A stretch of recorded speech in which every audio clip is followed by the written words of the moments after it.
Right, you're now live, Chair. Good afternoon, ladies and gentlemen. Welcome to this meeting of the South Planning Committee here today at Shirehall.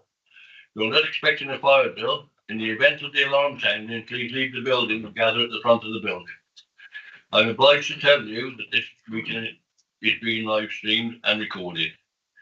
Could I also ask please to ensure all mobile phones are switched off? In order to those watching the live stream know who is speaking, could members and officers introduce themselves prior to speaking? To ensure that members of the committee and all points raised by public speakers are properly heard, I must advise you I will not tolerate any disruptive behaviour. This is a meeting held in public and not a public meeting, and if such behaviour takes place and persists, I will adjourn the meeting. I will now ask members to introduce themselves. Okay, please. Thanks, Rose Potter, Lowton Division. Councillor Caroline Bagnall, Roseley Division. Councillor Tony Parsons, Basin Hill, Colin and Sutton Division. Robert Tyndall representing Brown Key Hill. Don't worry, it's Brown Key. Hilary Love, Church Stretton and Craven Arms. Nigel Lumbey, councillor for Albrighton. Nick Hickman, councillor for the Ray Valley. Christian Lee, councillor for Bridgenorth East and Astley Alberts.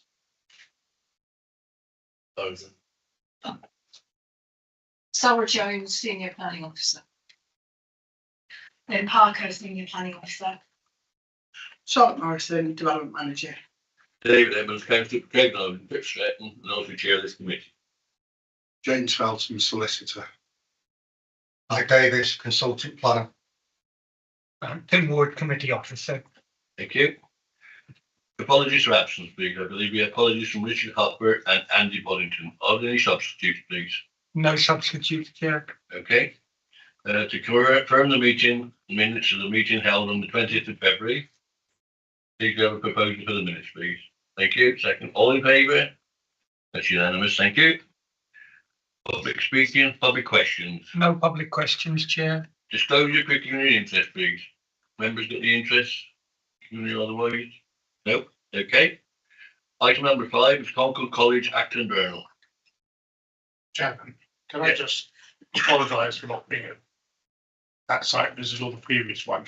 I went to Oak Farm but couldn't find it. Okay, thank you, Robert. And then I suddenly realised I had half an hour in which to scamper back to Concord, which didn't sign up. Okay. But I did go around Concord outside. Yeah. And I know it personally anyway. Thank you very much. Thank you, Robert.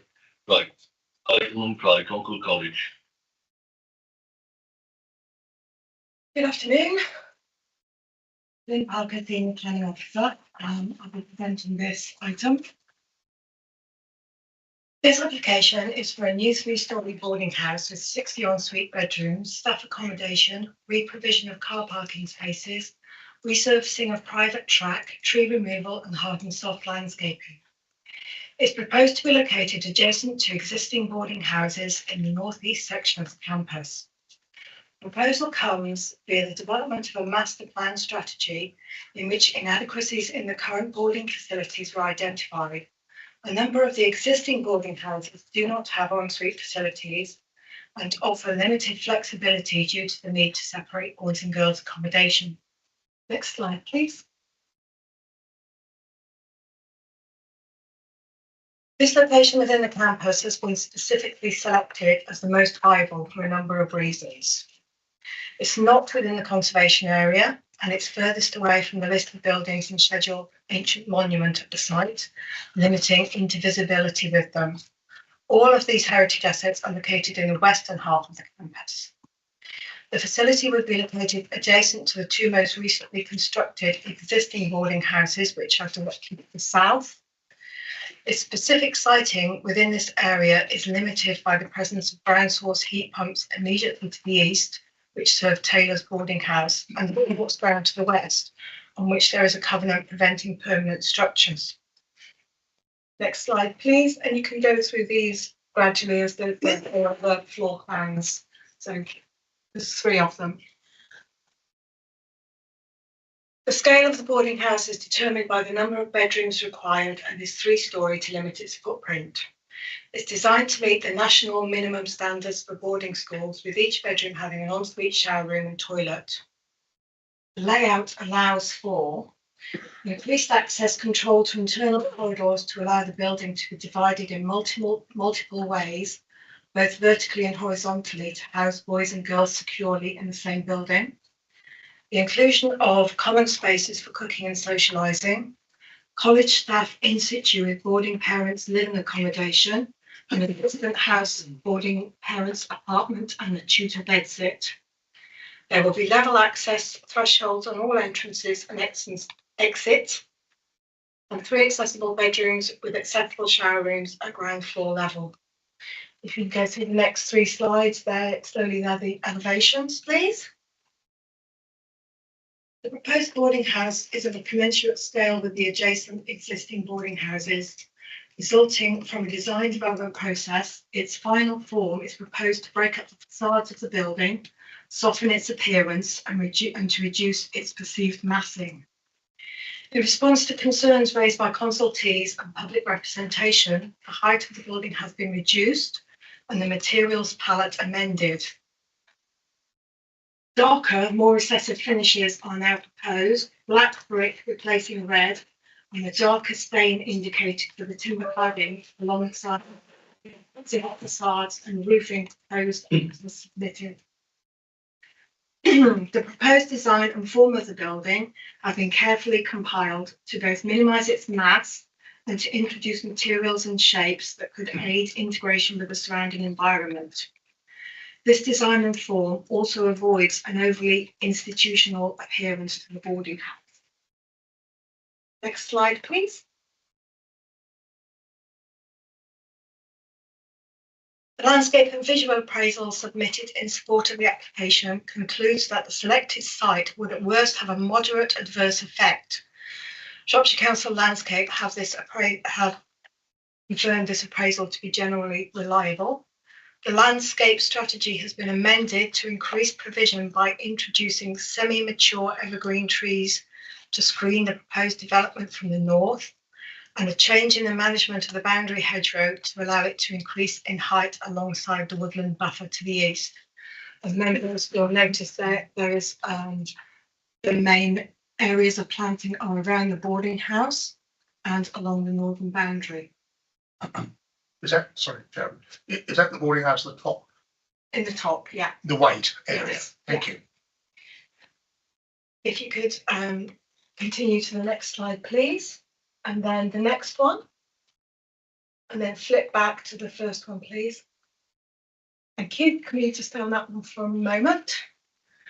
The amended landscaping provision and introduction of planting appropriate to a parkland setting would provide all-year screening to filter views of the boarding house. This, together with the use of more accessible materials, would introduce the potential dominance of the structure in its environment and would avoid harm to the heritage assets and their setting within the site.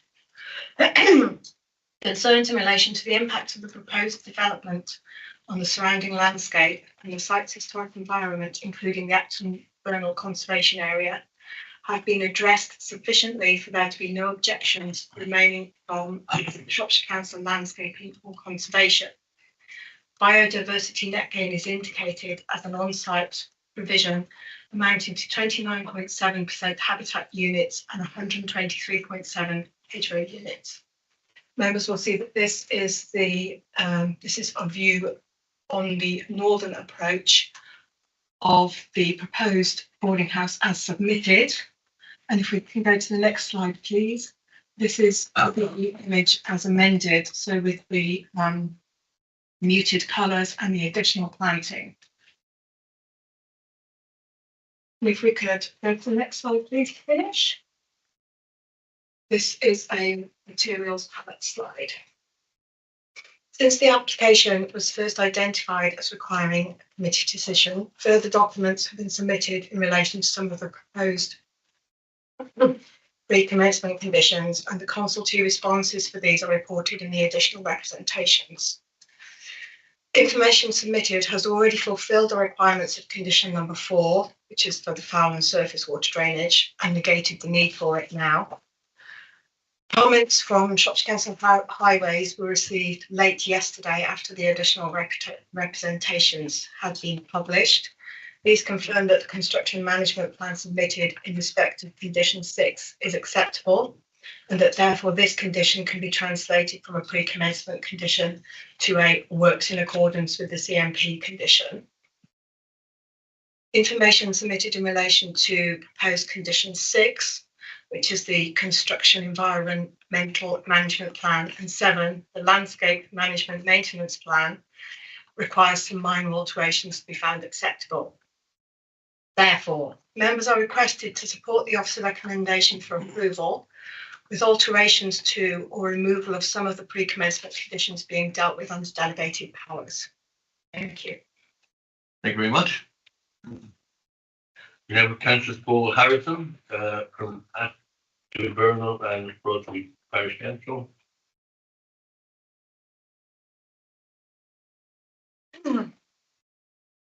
Just go and buttons are on the screen.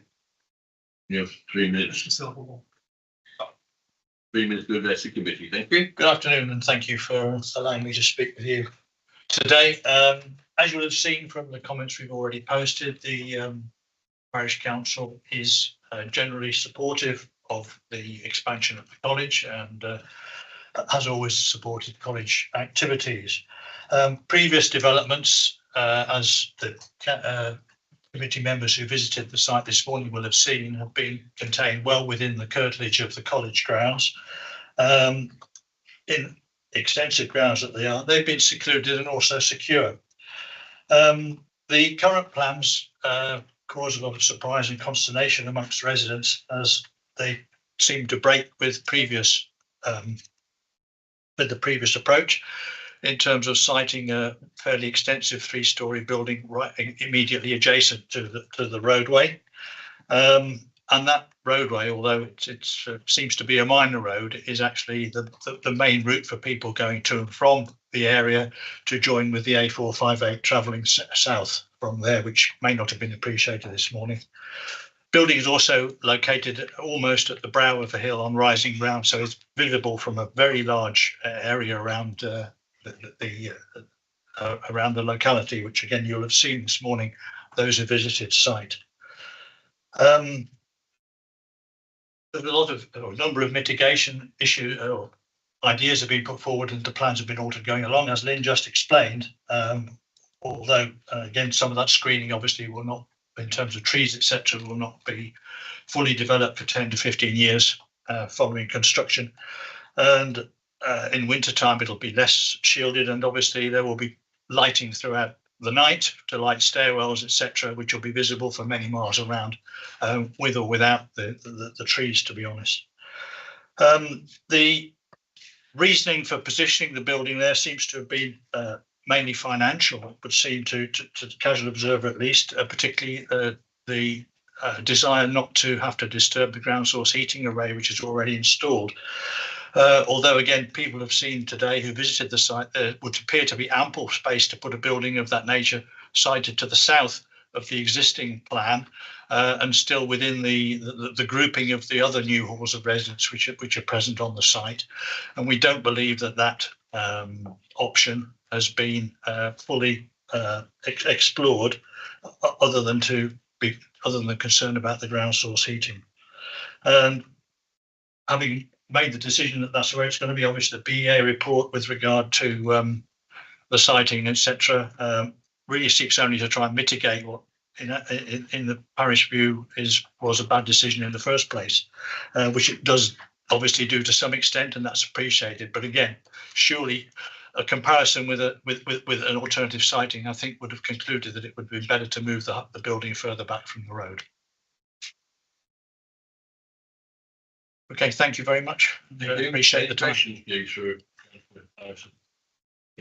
Thank you very much, sir. Thank you. Now the agent, Lucy White, please. And Lucy, you have 3 minutes to address the committee, please. Thank you. Just go right down, but Yeah, got it. Good afternoon. Concord College has an outstanding reputation as one of the country's leading independent schools, and it plays an important role in Shropshire's economy. The college's existing licence from the Department for Education sets a limit of 630 pupils. There are currently 582 on site, of which around 80% are full-time boarders. The college has no intention of increasing the pupil roll for the foreseeable future. Its focus is on consolidating and optimising its facilities. One particular area which requires attention is the college's boarding provision. The college has prepared a master plan which includes redevelopment of this and another boarding house. In combination, the new boarding houses are expected to meet the college's requirements for the foreseeable future.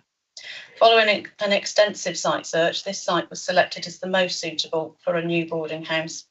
Sites to the west and south are highly constrained by heritage assets. The eastern end of the campus is the least constrained, lying beyond the conservation area on a sparsely planted field in the registered park and garden. It does not affect any of the key views from the listed buildings. The site lies at the opposite end of the campus to Acton Burnell Village with no immediate resident neighbours. The building is orientated to address and utilise the existing driveway and avoid the ground or peat pumps which occupy most of the field. The building sits largely on the footprint of the existing car park. The proposals have been sensitively designed in consultation with the landscape and conservation officers. The college has reduced the overall height of the building, introduced darker materials and increased tree planting in response to officers' comments. And as a result, officers have no outstanding concerns with the proposals. There are no objections from statutory consultees, including Historic England, Conservation Officer, Drainage Team, Tree Officer, Ecologist or Shropshire Gardens Trust. Acton Burnell Parish Council have no objection in principle, as you've just heard, although it's raised concerns regarding the location and scale, which could, in their view, negatively impact the natural and historic environment of Acton Burnell. The Parish Council would prefer to see the building sited further back from the road within the same field. The college has acknowledged the parish council's concerns and explained the reasons for the chosen site. The design has been amended during the application process, and as a result, officers are satisfied that the proposals would not harm the natural or historic environment of Acton Burnell. In determining this application, it is for the local authority to determine not whether there could potentially be a better site, but rather whether the submitted proposals are compliant with the development plan and whether any harm has been adequately mitigated. In this regard, the college welcomes the officer's conclusions in her report and urges councillors to support the police officer's recommendation and approve the application. Thank you. Thank you very much. We've done. Any questions, please? Thank you very much. Thank you. Thanks, Father. Thank you very much. I'm very familiar with Concord, having grown up and lived in the parish for the majority of my life. I don't think there's any problem with the principle of development, but the one thing I would just highlight is Concord is the dominant feature of a small village, especially where it's nigh on impossible for local people to get on the housing ladder, particularly young people. I know that is a concern, but we're looking at the planning matters of this building, and I just sort of echo the concerns of the parish council of how the site has become quite a you could say sprawling site, although they are constrained by the historic castle and the barn at Concord and the hall itself. It is a large site which is stretching from one side of the village in a loop round to join the other highway where the main entrance to Concord now is. From a planning point of view, I can't see a reason to object to this application, but I do see the concerns of the parish council and the impact this is and the dominance this is having on a village that is quite small. Yes, it's great for Shropshire's economy. We see that every morning and night with the number of vehicles that travel to and from Concord, because they employ a lot of people that travel in, but they also employ local people as well. So I won't be objecting to this, but I just wanted to highlight those concerns. Yeah, who wants to speak next, please? Yeah, I share a lot of the views of Councillor Potter there. I think when we were there today, there is a very good view of the Wrekin looking from the college out of it. But I think the only people that may be affected, their view may be affected, would be if you're actually in the college itself looking out. I don't think it would affect anyone else because of the direction. The view to the Wrekin is northeast of this proposed development site.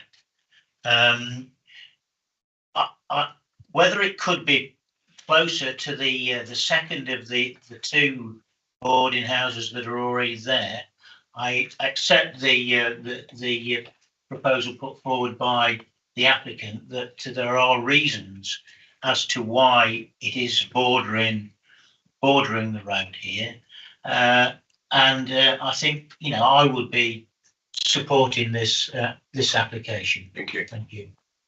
Foregate, please. Thank you, Chair.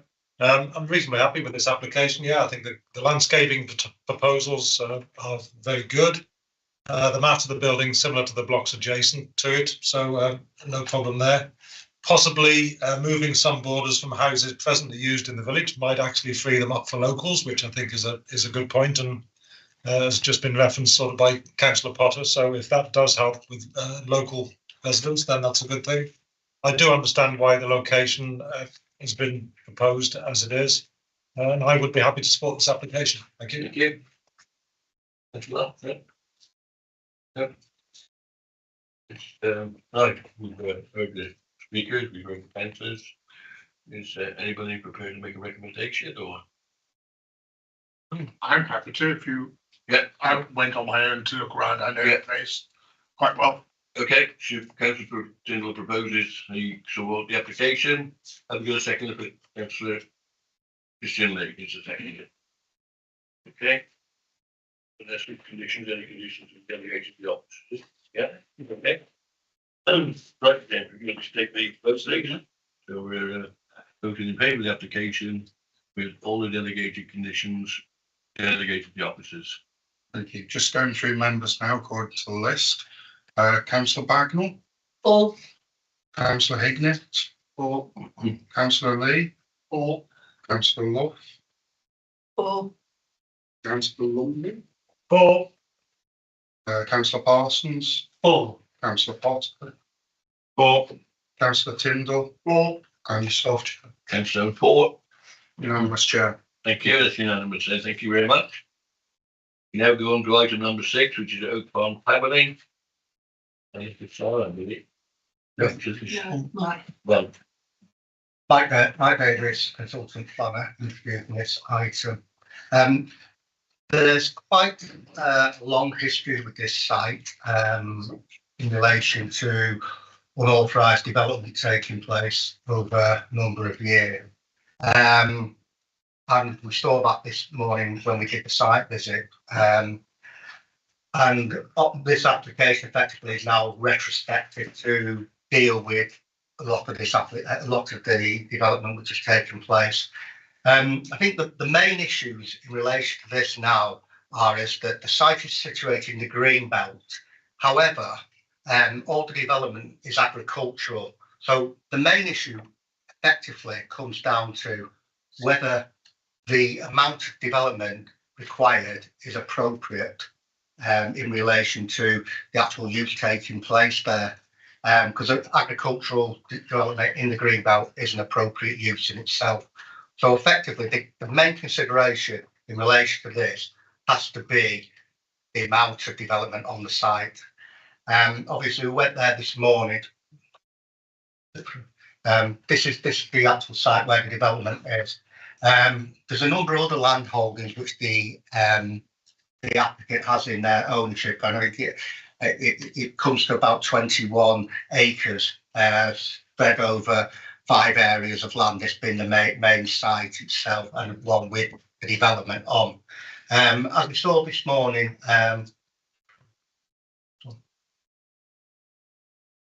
there's a number of developed buildings on site. This is the hay barn plans and the elevation. And that was the open building in the middle of the site. Next one. This is the storage containers which were to the left hand side of the hay barn. And in the storage containers, we store implements. There was chickens and hens in the second one, and further food stores in the third one. Next.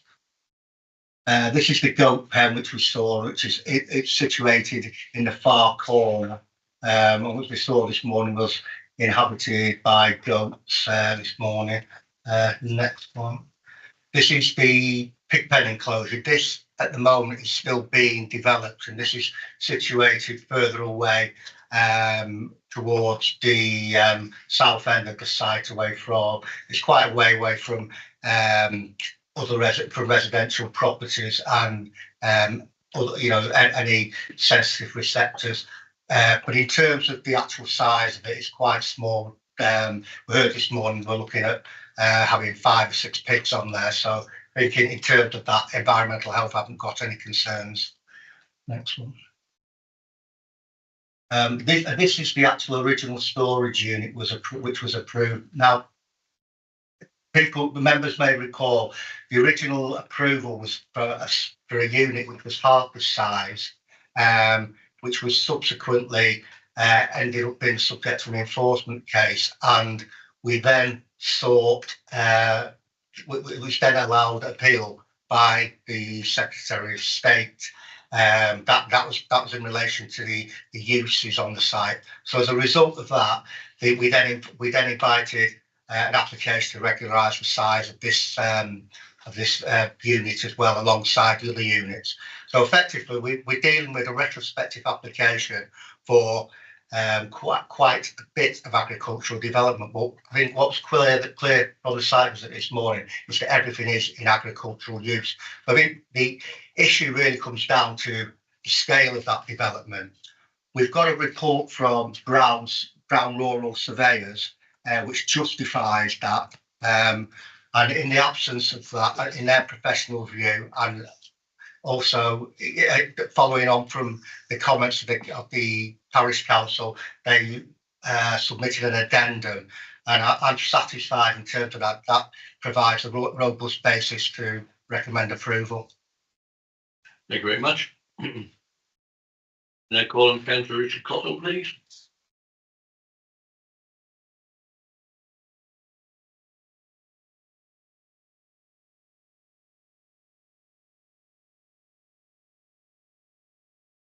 Okay, you've got 5 minutes to address the committee, sir. Thank you, Chairman. I realised I got extra 2 minutes because the timing on the site visit was a little bit Richard on the right hand side, I think. Thank you. Misleading. Good afternoon, committee. This application has been refused 3 times and withdrawn once. And when it was withdrawn, it is still the same application that you have before you. And it was withdrawn because the actual application didn't represent what's on the ground. So what has changed? Planning officers used Section 13 of the National Planning NPPF, CS5 Shropshire Core Strategy, policies MD6 and MD7B, which is a SAMDEV, all of which have now been reused in exactly the opposite way of the same application. I'm a little bit confused where you can use both ways. The current site is shown edge red on your plans, but I mean, has everything been included? I would like to ask at the site visit, because the big enclosure, the washdown areas and the hay barn weren't actually in your paperwork. This site has been refused twice as being contrary to Greenbelt planning policy and on scale and proportion, even when the site areas, the separate site areas were included.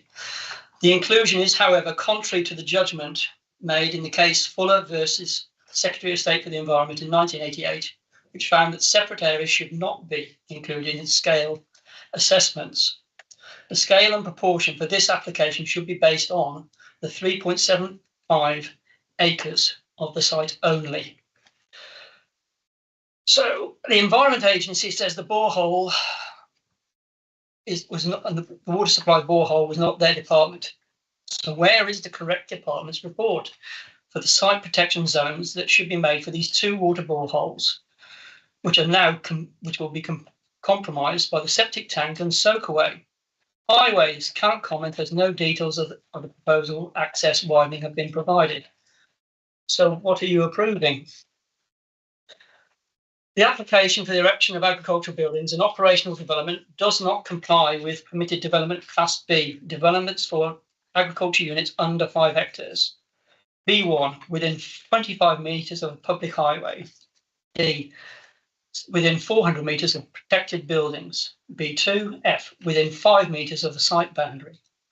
The soakaway does not conform to BRE Digest 365 or Building Regs H2 wastewater management treatment. The 500 square metres of hard standing was too much in the original application, as it was considered harmful to the green belt. Yet we now have some 2,000 square metres of hard standing in the green belt. No ecological report on the effect of lighting on bats has been included, and it's not on the portal, although there's some mention of it by the officer. Brown's supplement has made 1 or 2 rebuttals to the rest to our agricultural submissions, so that I presume the rest of what we said they agree with or don't agree on our comments on proportion scale. Brown's only seem to have commented on the 3.75 acres of site and not on any others, so they are assuming that all of that development is adequate for that 3.5 acres. Now that's 3.75 acres, but some of that is taken up by housing for the hens, the goats, the orchard, and the hard standing for the alleged pig shed.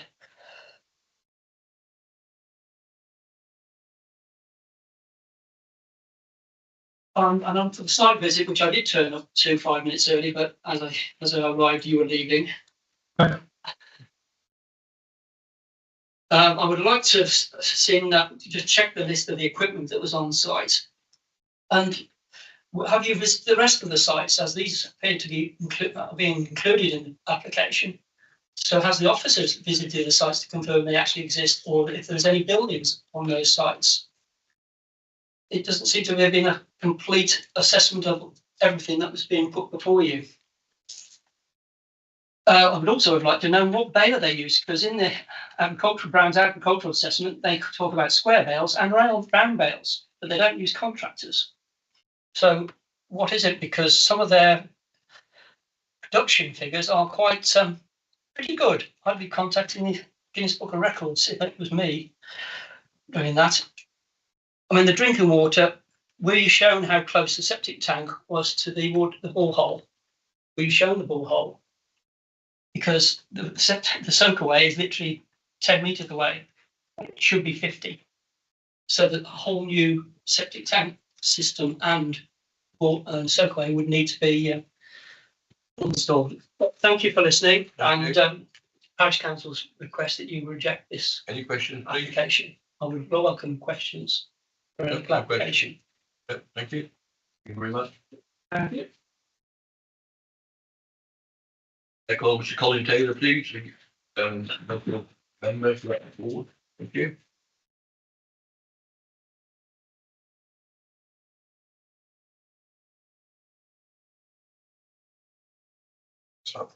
Thank you, Chairman.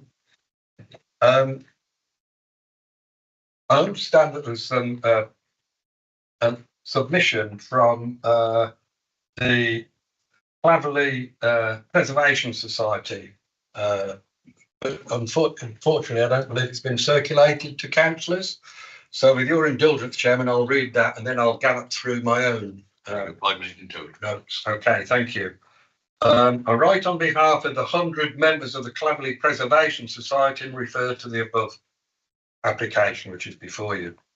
In common with Clatterley Parish Council and many other members of the community, I've justified my objection to this development by reference to specific local and national planning policies in post dated the 18th of December 23, 27 March 24 and 9th of April 24.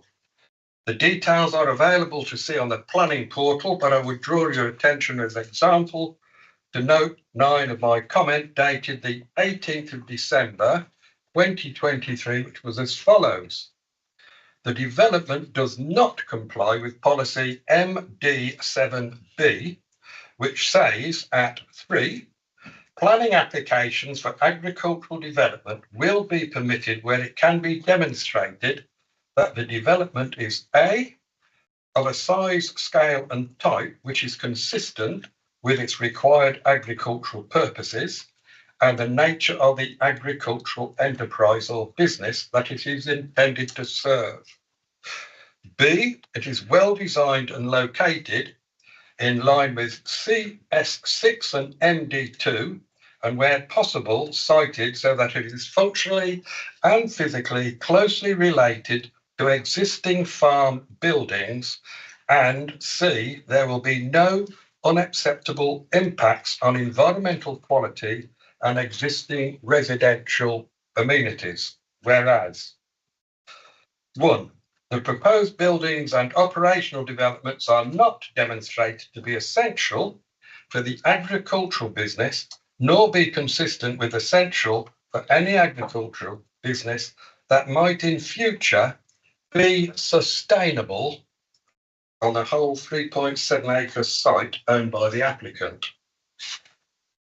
The site is not demonstrated by appropriately qualified agricultural farming expert opinion to be of adequate size or type necessary to accommodate the quantity of livestock and associated rotational pasture, buildings, shelters and facilities, including administrative offices and future domestic living accommodation, that will be necessary to create and sustain a profitable, a purely agricultural all year round business of livestock breeding and on-site processes of meat, cheese, milk, honey, etc.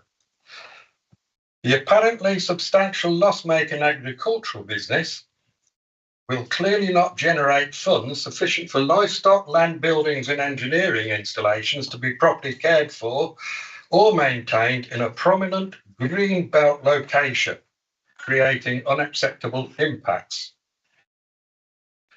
Distant and separate additional small areas of land owned or land that may be rented or purchased in the future by the applicant do not justify being considered by the planning authority as part of this planning and as such are not relevant to these applications.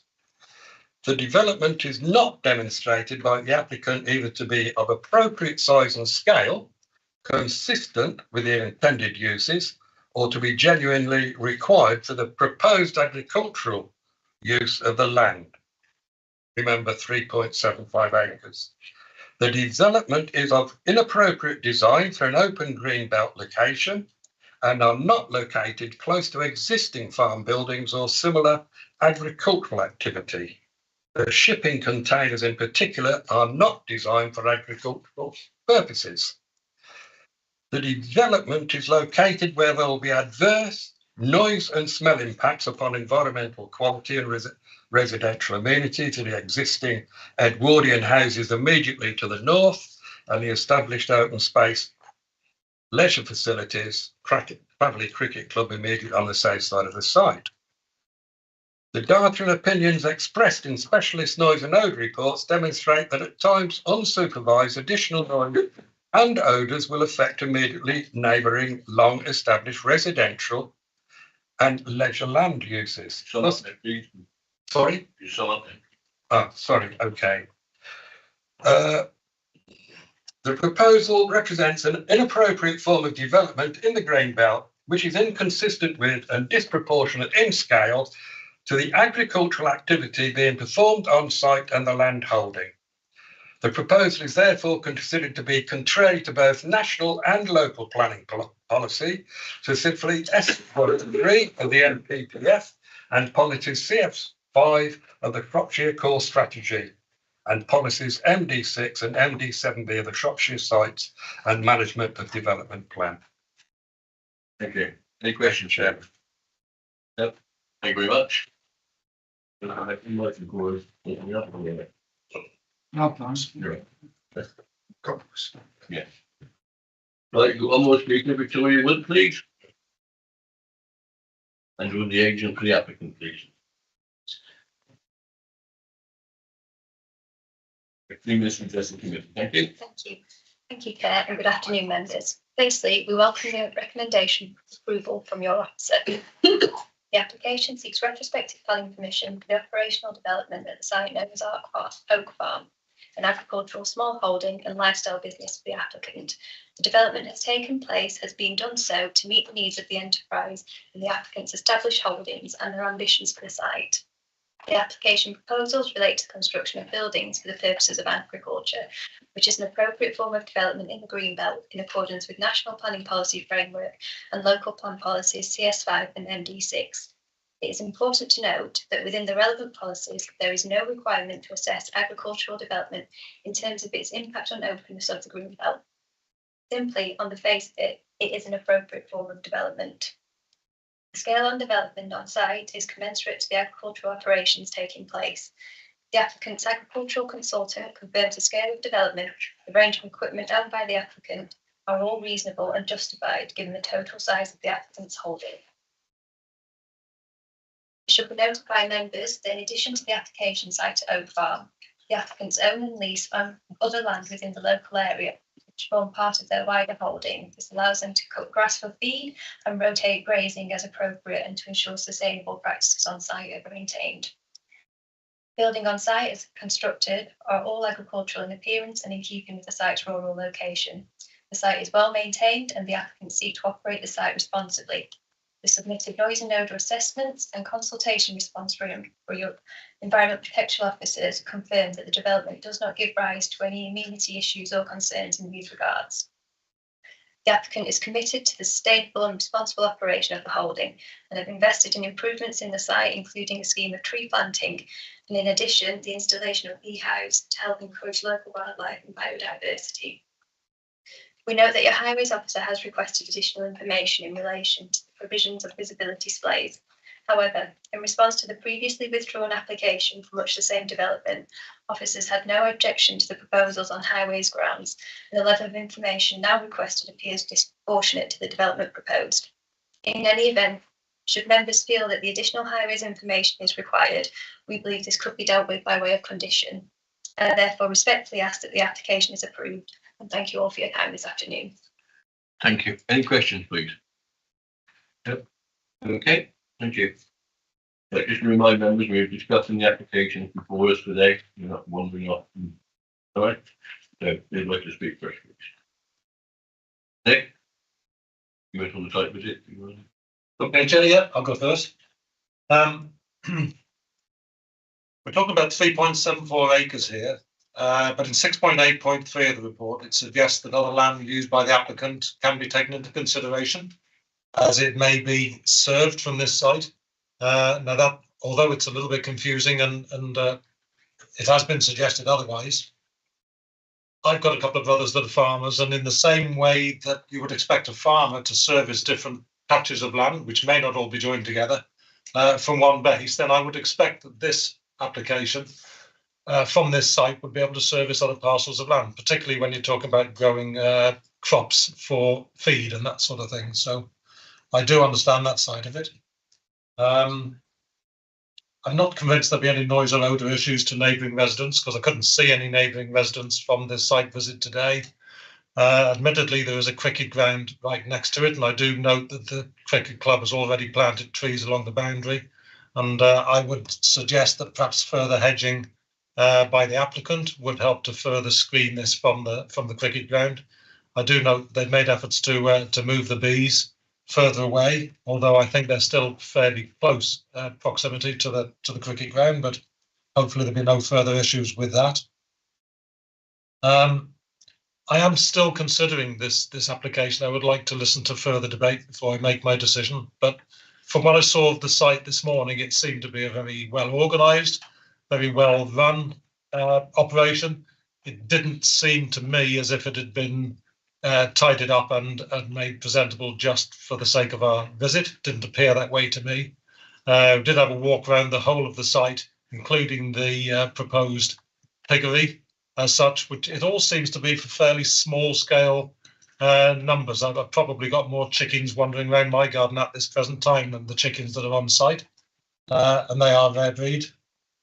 So all things considered at the moment, I do see quite a lot of positives from this, but I would like to listen to debate from others. Thank you.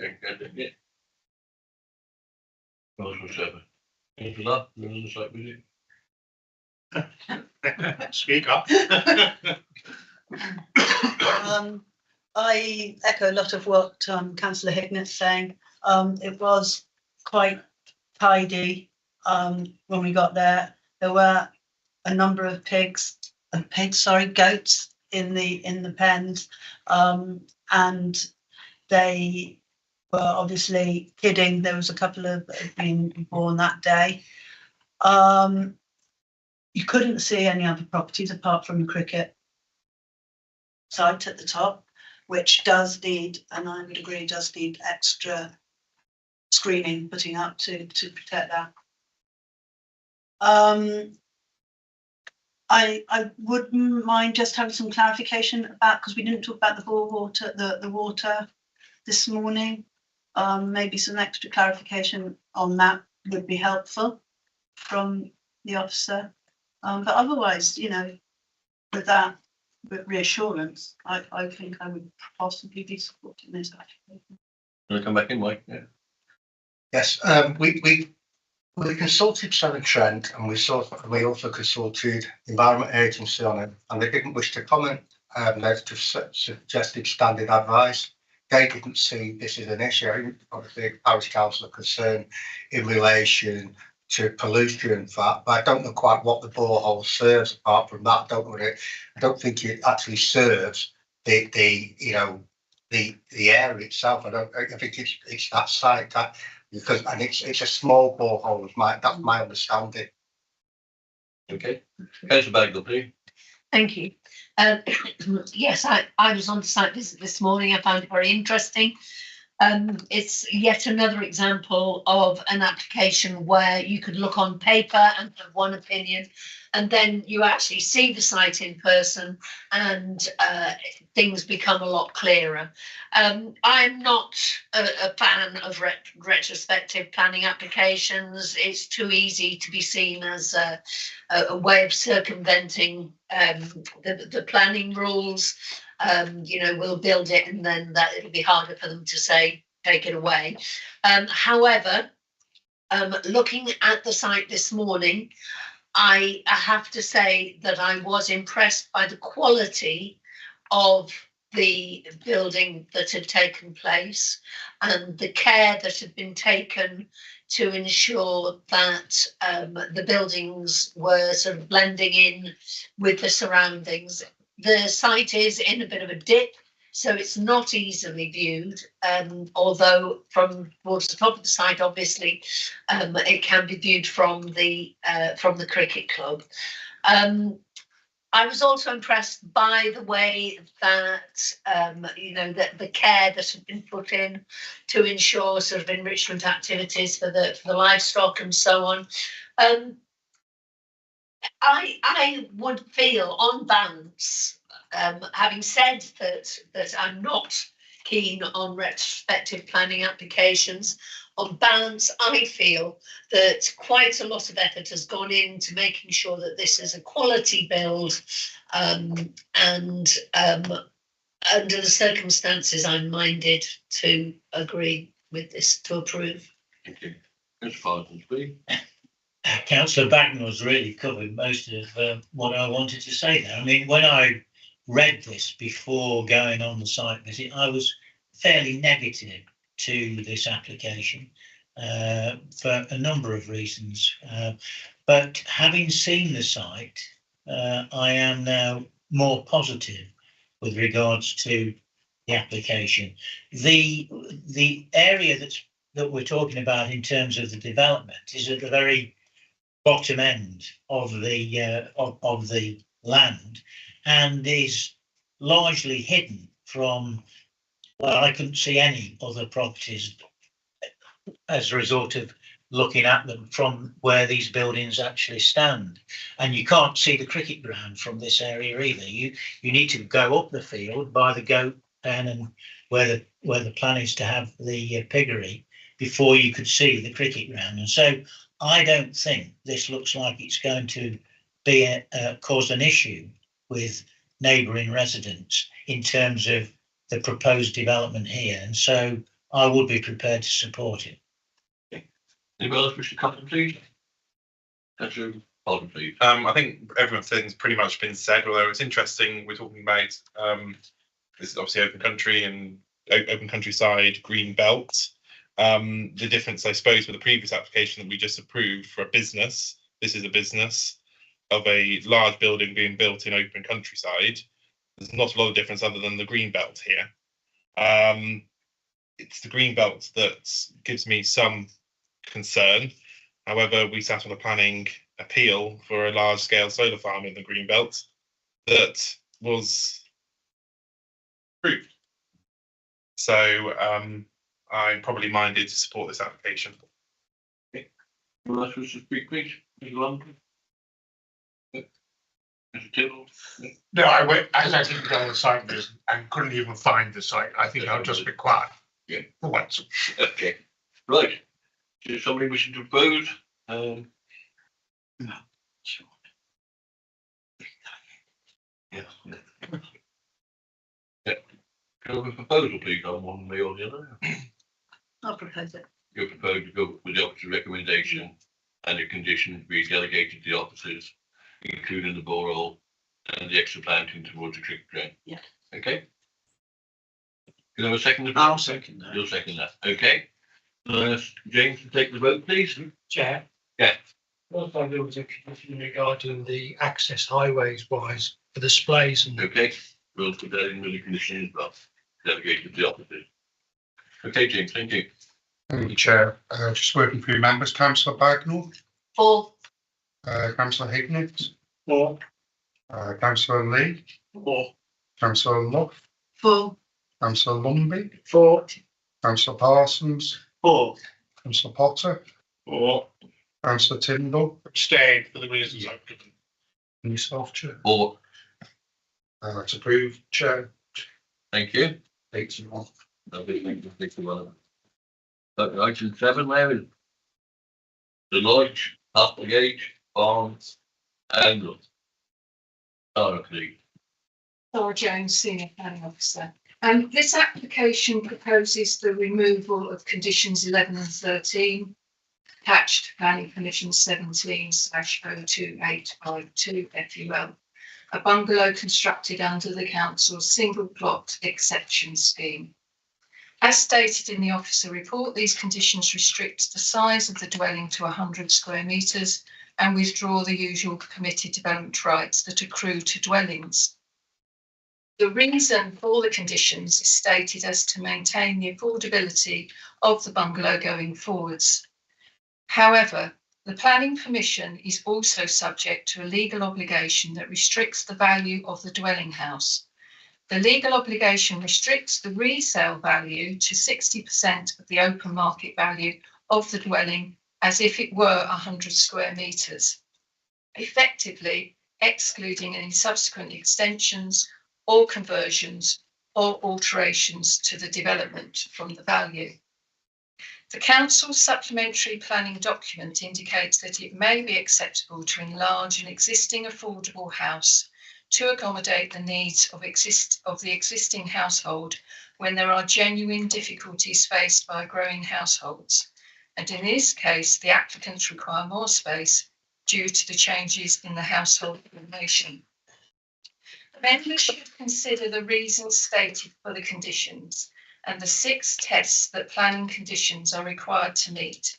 That is, necessary, relevant to planning, relevant to the development to be permitted, enforceable, precise, and reasonable in all other respects. And they don't need to meet all of those. Well, they do need to meet all of those, but if they don't meet one of those, then there's an issue. With respect to the location, with respect to the location in the Green Belt, it's noted that the General Permitted Development Order does not limit householder permitted development rights in the Green Belt designation.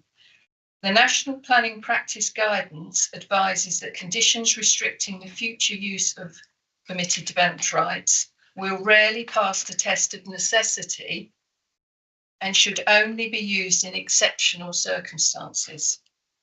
In the light of the stated reasons for the conditions and the fact that the future value of the dwelling would be restricted by a deed of variation for the obligation to ensure that it would remain affordable in perpetuity, and the recent appeal decisions, officers recommend that there is no justification to resist the removal of condition 11 and 13 in this case.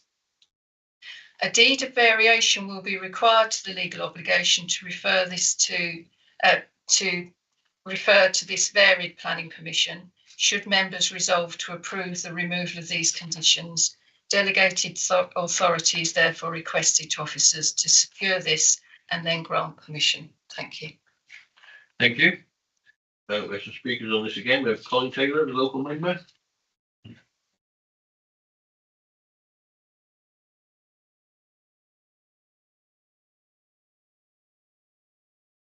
Five minutes to address the committee, please, sir. Thank you. I shall be very brief with this, Madam Chairman. It was more for clarification that I requested to speak on this, because only, 6 years ago, it was given planning permission as an affordable exceptional site, with the conditions on it, 11 and 13. It came before Clavely Parish Council, and they fully accept that circumstances can change, with families growing, etc., and therefore there is a need to alter the size of the dwelling and everything like that. But when it comes to removing the conditions, for all the tended to be convoluted reasons that we get for removing them, it leaves feeling a bit uncomfortable as to where do you draw the line on saying this is affordable and that isn't a few years later on, because the green belt is gradually being nibbled away at by developments of all sorts of sizes, descriptions and everything like that, and the previous one that you've just discussed and decided on with another bit in the green belt.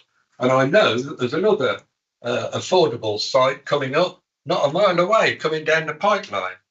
And so I was requesting that members really do consider that there are adequate, deep reasons for removing the conditions, because we've got to give consideration to the checks and balances, because all of a sudden you can give, some people can start queuing up and saying, oh, I've got a bit of land, I'll develop it under an affordable policy and go for it, because in 4 years' time I can get that removed because I can find X, Y, and Z.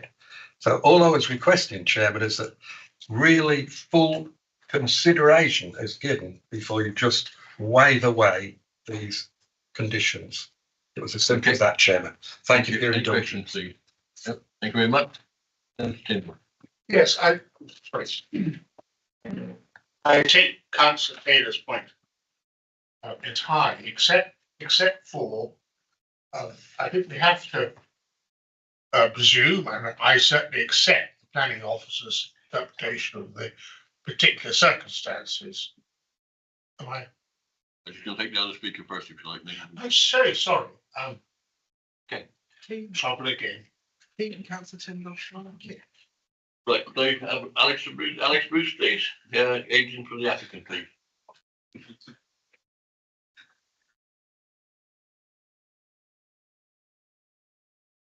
And you have 3 minutes. Thank you.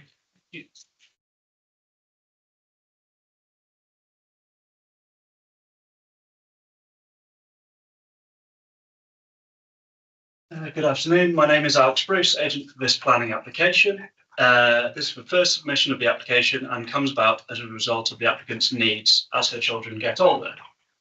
So the applicant has 3 children, 2 boys aged 9 and 7 and a girl aged 11. The applicant is also with a new partner and as such has plans for a 4th child. The existing dwelling is a 3-bedroom dwelling with no scope internally to make a 4th without an extension or conversion of the loft.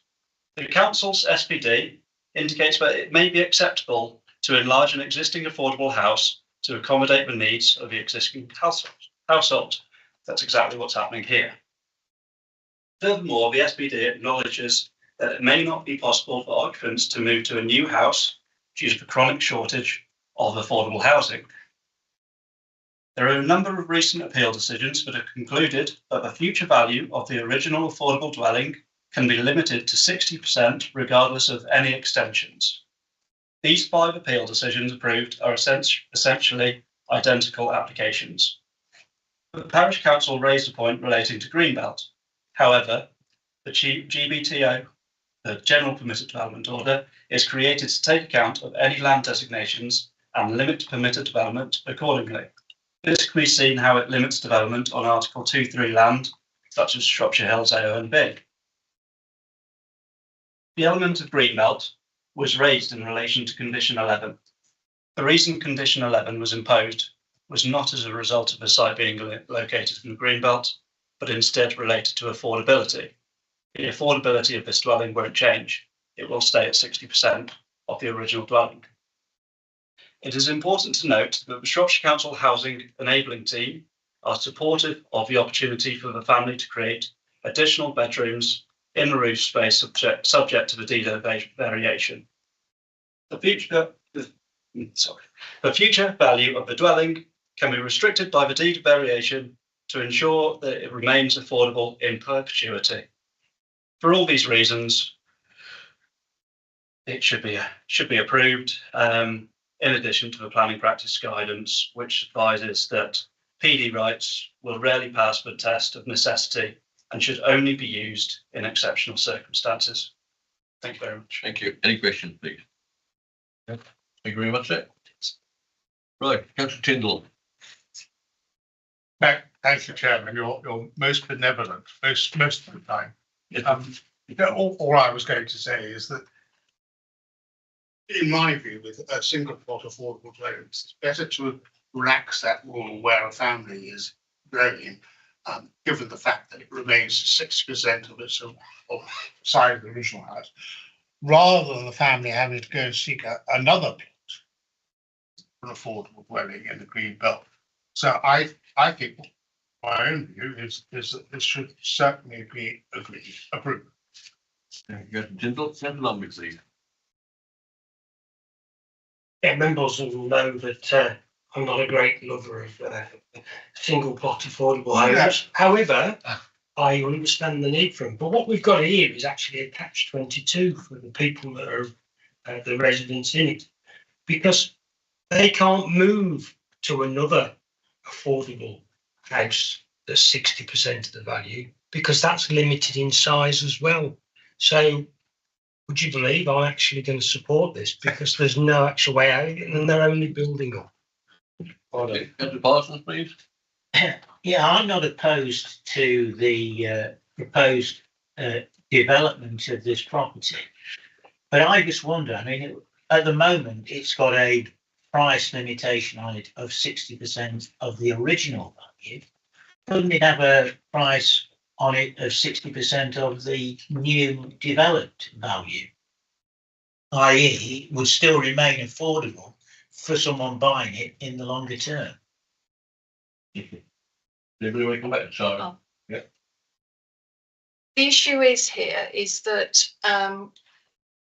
we're creating a pool of affordable dwellings, and we need affordable dwellings of different sizes. Affordable doesn't mean small. No. So in a sense, in allowing extensions, but they'll still remain capped at that affordable value, then it creates a pool of larger affordable dwellings going forwards for the community. Is that not fine? No, I think what I was suggesting was, if the original value, let's say, was £200,000, and it could only be sold for 60% of that price. If having been developed, it's now worth £300,000, you could sell for 60% of that price, perhaps. I don't know. You could, in terms of a dwelling going up in price, but it will still be 60% based on the 100 square metres, not 60% based on the 110 or 120 square metres. Chairman, could I just ask that, Sarah, that therefore, if by natural economics the house increases in value, then that 6% backs that? Yeah. Thank you. Councillor Potter, please. I went through a similar battle in Northern Planning, didn't go to committee, surprise, that with in exactly the same situation with a blended family who required extra space. And I fully agree that particularly within rural areas where there is a lack of affordable housing, where these single plots come forward, we need a mixture of sizes. And this is one way of delivering a slightly larger property at an affordable rate for families, which we are seeing are larger because they might be blended, might be two families coming together with a number of children of different ages and various things like that. I think it's a sensible option as long as it does remain affordable in perpetuity, which I think is covered off in the agreements, and I'd be happy to support that. Okay. Legally, please. Just quickly, Chair, I agree with everything that's been said. If this family is established in the area and presumably somebody is working locally and they're contributing towards the support of the local schools, then this should be encouraged. I don't think we should be saying, no, you have to find somewhere else to live. I think this is a planning application that we should approve. Please. Just as a bit of context, this is obviously an application for 2017, and I think the policy started to come into operation then, so we've been using it now for those 7 or 8 years. So in general, now we're not applying this condition anymore to 2024 applications, so you'll find those that come forward to committee won't have removal of PV. They're not asking for a massive extension, they're asking to have their permitted development rights back. Those are the rights that any other householder would have to extend their property. Right. They're not, I mean, they are quite enormous depending on, how cleverly you use them, but they're not, anything bigger than permitted development would need extra consent. Nice, yep, please.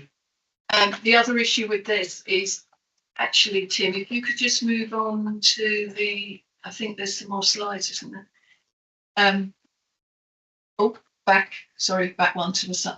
Yeah, ignore that sort of rectangle that's just by the lodge. That was a caravan that's being removed. But in terms of permitted development rights, actually, there's because of the fact that the property is at right angles to the road and the principal elevation doesn't front the road, and most of the land is towards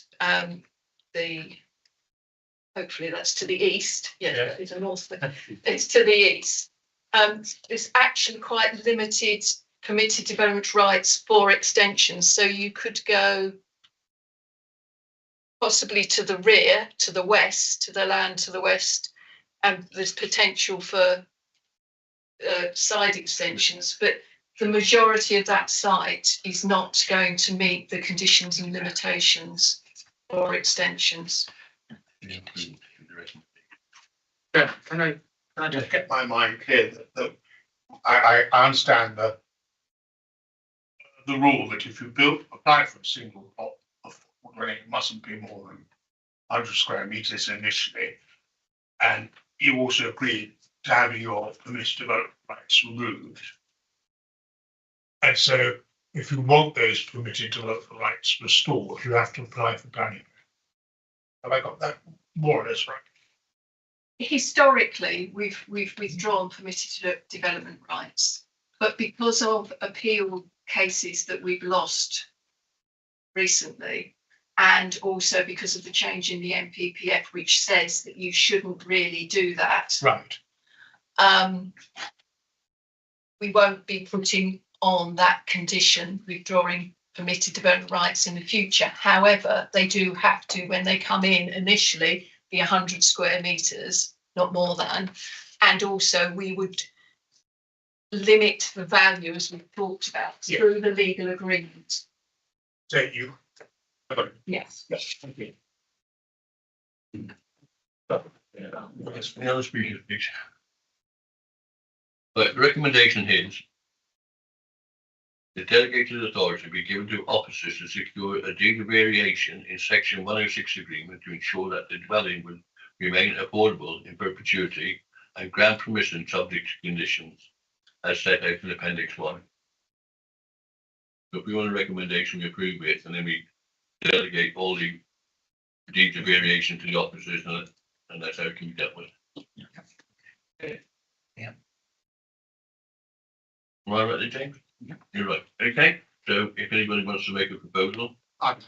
Yeah, seconded by councillor Potter. Right, take the vote, please. Then moving through members in order. Councillor Bagnall, please. 4. Councillor Hignett. 4. Councillor Lee. 4. Councillor Luff. 4. Councillor Lumby. 4. Councillor Parsons. 4. Councillor Potter. 4. Councillor Tyndall. 4. And yourself, Chair. 4. Unanimous, Chair. Thank you. Thank you, that's unanimous. Next item on the agenda, list of appeals, appeal decisions. There are 2 honoured as members want to debate anything there, or whether we just want to note everything that's on paper. Okay. Right, the date of the next meeting is May the 21st.